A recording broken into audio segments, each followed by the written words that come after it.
ભારત સરકાર દ્વારા જેનરિક દવાઓને સામાન્ય લોકો સુધી પહોંચાડવા અનેક પ્રયત્નો કરવામાં આવી રહ્યા છે, જેથી દવાઓની કિંમત કોઈ પણ વ્યક્તિની સારવારમાં અડચણ ન બને અને શક્ય હોય ત્યાં સુધી જરૂરી દવાઓ દરેક વ્યક્તિઓ સુધી ઉપલબ્ધ રહે.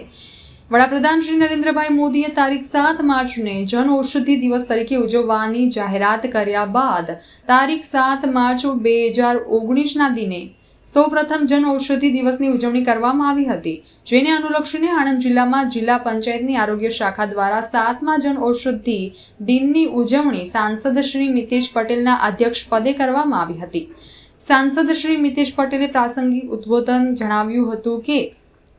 જન ઔષધિ કેન્દ્રો પર 60%થી 80% સસ્તી દવાઓ ઉપલબ્ધ છે, જેથી દવાઓ સસ્તી મળી રહે અને કોઈ દવાઓથી વંચિત રહી ન જાય એવા સંકલ્પ સાથે